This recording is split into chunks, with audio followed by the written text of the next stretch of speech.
How does a country as heavily sanctioned, isolated, and economically challenged as North Korea finance and sustain one of the most formidable nuclear programs in the world? North Korea is one of the most isolated and heavily sanctioned countries in the world. It relies on trade with China to produce the basic necessities for its survival. Its infrastructure is poorly maintained. Famous night shots of the Korean peninsula show it in almost total darkness, in contrast to the glittering lights of South Korea just across the DMZ. Despite its poverty, however, North Korea has developed a nuclear program with enough fissile material for approximately 45 to 55 nuclear weapons as of 2021. Rand Corporation estimates have suggested that North Korea could have an arsenal of 200 nuclear weapons by 2027. Some of its nuclear tests have produced results with a yield of between 100 and 300 kilotons, roughly equivalent to the United States B-61 bomb.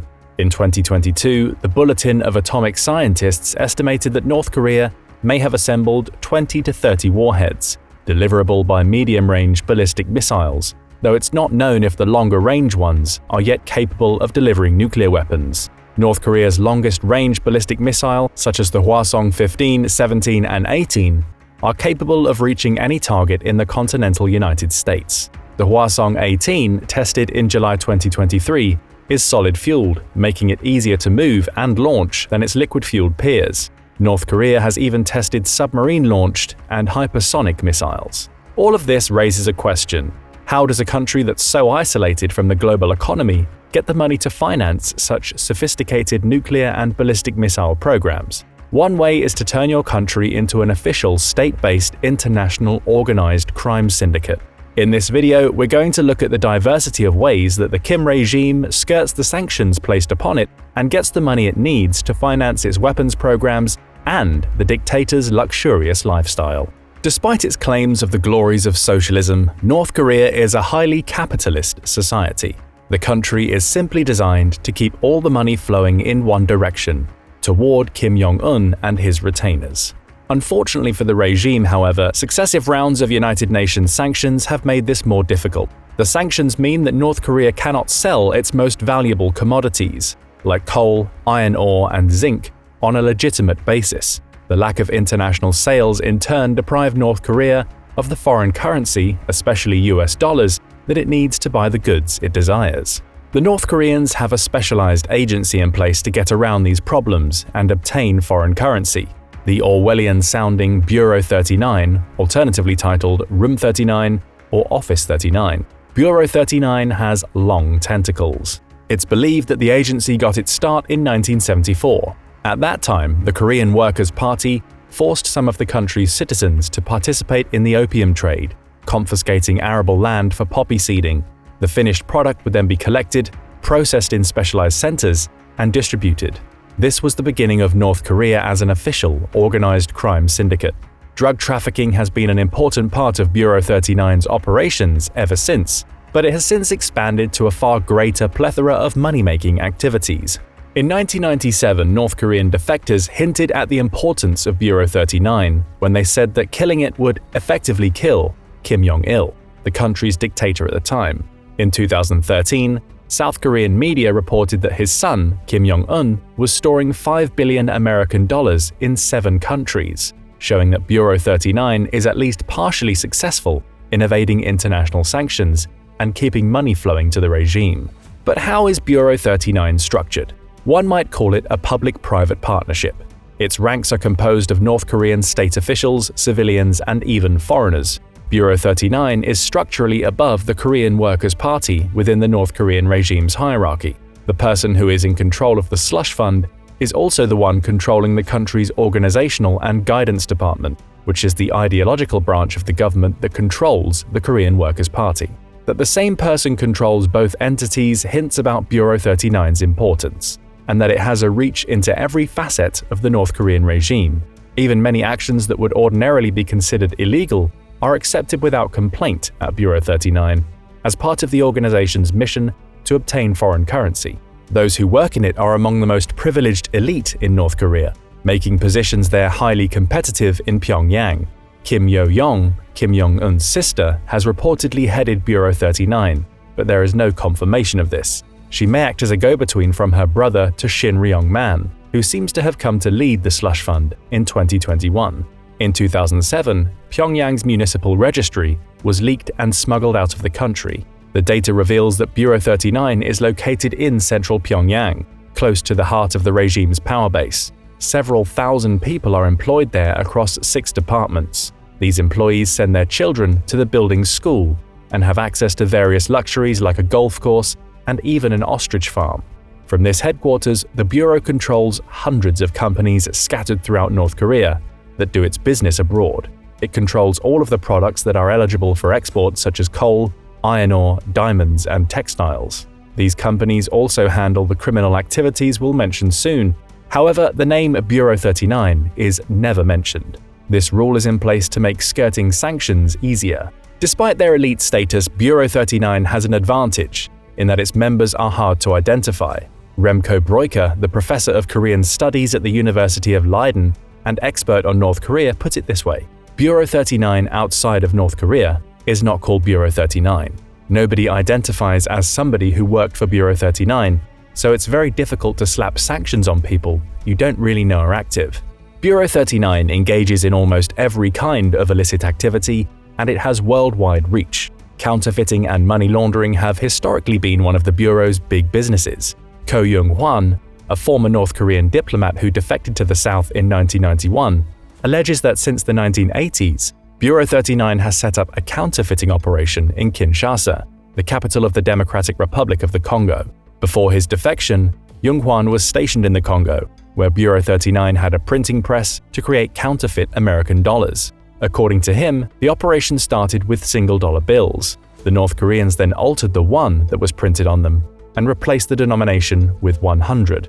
To launder the money, the North Koreans exchanged US dollars for local currency through illicit dealers. Bundles of money contained fake bills in the middle, making them hard to detect. Local currency was then deposited into a bank, which was later paid out in legitimate US dollars, which Young-hwan and his colleagues took back to Bureau 39's headquarters in Pyongyang. The organization's counterfeiting efforts got even more sophisticated over the years. North Korea eventually produced what the US Secret Service, the agency responsible for protecting the integrity of the dollar, calls supernotes. These are $100 bills of such high quality that only trained experts would be able to detect they were fakes. These counterfeited supernotes have been found in countries ranging from China to Ireland. These efforts since seem to have tailed off, as only 3 of the supernotes were detected between 2008 and 2017. Some experts, like Michael Madden of 38 North, believed that the North Koreans have abandoned the counterfeiting enterprise in favor of other crimes, but they may have been producing between $15 million and $250 million in counterfeit foreign currency on an annual basis at the high point of the enterprise. Bureau 39 also oversees large-scale weapons smuggling. Some of the North Koreans' biggest customers are Iran, Hezbollah, Hamas, Myanmar, and Syria, the latter of which has had a long-standing relationship with the Kim regime, dating back to Kim Il-sung and Hafez al-Assad, father of the current Syrian dictator Bashar al-Assad. To export weapons abroad, the North Koreans use ships under false flags and names. The North Korean ships use flags of convenience in conjunction with front companies to maintain their merchant fleet and get around UN sanctions. A 2018 interception of a North Korean vessel headed for Syria revealed that it contained acid-resistant tiles and valves which could be used as components for chemical weapons or ballistic missiles. The ship was associated with a front company for Syria's Scientific Studies Research Center, the agency that oversees its chemical weapons and ballistic missile programs.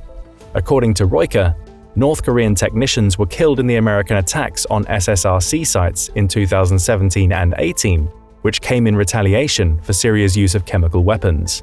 North Korea's help in arming Syria with conventional and chemical weapons, he says, was crucial to Assad's victory in the Syrian civil war. More recently, North Korea has been supplying Russia with the artillery shells and rockets it badly needs for its war in Ukraine. In return, North Korea may be getting a much-needed upgrade to its ancient air force, as Kim Jong-un toured aerospace facilities with Putin during their summit in the Russian Far East. Either way, the war in Ukraine has made Bureau 39's weapons smuggling business even bigger. Insurance fraud is another of Bureau 39's staples. To conduct this activity, it has branches all over the world. According to Young-hwan, it used to make contracts with large European insurance companies. One of its favorite methods of committing fraud was to reinsure Russian Mi-8 helicopters approaching the end of their lifespans. At first, the Bureau paid the expected monthly premiums. Then, the Bureau's agents destroyed the helicopters to collect the insurance payouts. Factory fires, transit disasters, and floods were also favored methods of receiving illicit payouts. Through the sources of the insurance companies, defectors, and law enforcement agencies, experts believe that the North Korean regime has skimmed several $100 million from Bureau 39's insurance scams. Cybercrimes are a big staple of Bureau 39's activities too. North Korea was ahead of the curve on this. As early as the 1980s, North Korea selected its best math and computer proficient students and trained them to become hackers, recognizing the importance that computers and computer connectivity would play in the coming years. The most famous cybercrime involving North Korean hackers came in 2014, when a group calling itself the Guardians of Peace attacked Sony Pictures, the distributor for the movie The Interview, where a satirized Kim Jong-un is the target of an assassination. Personal information on Sony employees was made public, including social security numbers. The attacks succeeded in limiting The Interview's exposure, preventing its wide theatrical release, but this was small fry compared to North Korea's vast extent of cybercrimes. According to UN-sanctioned monitors, North Korea's cybercrimes are done by groups under the control of the Reconnaissance General Bureau, the country's intelligence service. The group operates under names like Lazarus and Dariel and Kim Suk-hee. North Korea develops the personnel that operate in these groups from an early age, picking out the most talented students among the affluent families in Pyongyang and honing their computer skills in the country's closed internet system. Then, the best ones are recruited into Bureau 39, where they reportedly have limited Russian assistance. More serious North Korean cybercrimes include ransomware attacks like that seen in the WannaCry incident of 2017, where 230,000 computers in 150 countries were infected in a few hours. The WannaCry operators demanded $300 worth of Bitcoin to release an infected computer. Cryptocurrency is also an item high on Bureau 39's cybercrime agenda. In 2022, hackers linked to North Korea stole virtual assets worth $630 million, a record according to South Korean monitors. Other estimates were even higher at $1 billion. In May 2023, Ann Neuberger, the Biden administration's Deputy National Security Advisor for Cyber and Emerging Technology, declared that North Korean cybercrime activities fund half of the country's missile program, showing how important Bureau 39's hackers have become for the regime. What is the most impressive is that North Korea has only about 1,000 active IP addresses. With such a limited internet infrastructure, it has nevertheless done serious damage abroad, proving the skill of North Korea's hackers and Bureau 39's effectiveness in training them. The North Korean regime is not always below ground. It can find creative ways to skirt sanctions above board too. In 2015, North Korea financed and built the Angkor Panorama Museum near the site of Angkor Wat in Cambodia. At the museum's heart is a 360-degree mural of the Khmer Empire's history. The painting is 120 meters long and 13 high. The artists who created the painting came from Pyongyang's Mansudai Institute, which is responsible for all of the propagandist art in North Korea, such as the larger-than-life statues of Kim Il-sung and Kim Jong-il, that are a center for public cult. In return for creating the museum, the North Koreans get to collect all of the profits it produces for the first 10 years. Afterward, North Korea and Cambodia will split them. The museum is not the only example. The Mansudai Overseas Project Group is in demand around the world to create grand, propagandistic displays of art. Another example of their work came with 2 statues of the late Zimbabwean dictator Robert Mugabe, which brought in $5 million to the North Korean regime. North Korea has entered the eatery business too. Near the Angkor Panorama Museum, there is a place called the Pyongyang Restaurant. This restaurant is only one of over 100 that the North Koreans have established abroad. The servers in these establishments, who tend to be attractive women, put on cultural performances for guests after bringing them their food. They are mostly comprised of students from Mansudai and are part of the country's political elite, with families known to be loyal to the regime. Despite these privileges, the women are still prisoners. They live in the restaurant's complex, do not get paid for their work, and are usually not allowed to leave it or socialize with non-North Koreans outside its walls. Trying to escape would carry the same consequences as trying to escape from North Korea itself. The restaurants are owned by Bureau 39. Other North Korean women work in textile factories in China. These women, like their counterparts in the restaurants, are not allowed to leave unsupervised. They live and sleep on the factory campus and are often kept there for years. They are favored by the Chinese textile companies because they do not need to pay them as much as domestic laborers, and not all of the work is done in China. In an investigation, Broiker found that Chinese textile companies also outsource their manufacturing processes to factories in North Korea. There, the Chinese companies, which take orders from international fashion brands, have the clothes made and shipped back to China. After some last-minute touch-up work in Chinese territory, these garments are exported abroad with a Made in China tag, when in actuality, the garments were almost entirely made by North Korean forced labor. Some North Korean defectors, who had also been imprisoned in concentration camps, have also testified that they were forced to manufacture textiles for export on the grounds of these detention centers. This testimony, which has been corroborated by Broiker and his team's investigation, means that at least some of the clothes in the fashion industry's supply chain come from North Korea's notorious death camps. Western fashion brands have remained silent on this unpleasant reality, insisting they do inspections of their Chinese suppliers, but the evidence seems hard to escape. Meanwhile, Bureau 39 sends North Korean men abroad on various construction projects, some of them even occurring in the European Union. The men work long shifts up to 20 hours a day and are driven to and from a barracks, all under the heavy watch of the regime's agents. Like their female counterparts in the restaurants and factories, their activities are restricted to the barracks and work sites, and they earn around $120 to $150 per month. The regime gets everything else. In 2015, there were over 50,000 North Korean workers abroad, generating about $2.3 billion a year for the regime, according to Marcusi de Rusman, the special reporter on human rights in North Korea for the UN. The number has increased since then. In 2019, Forbes estimated that 80,000 were in China and 40,000 in Russia, with more scattered in areas from Southeast Asia to Africa to Peru. Up to 150,000 may be working abroad now, meaning that this has quickly become big business for Bureau 39.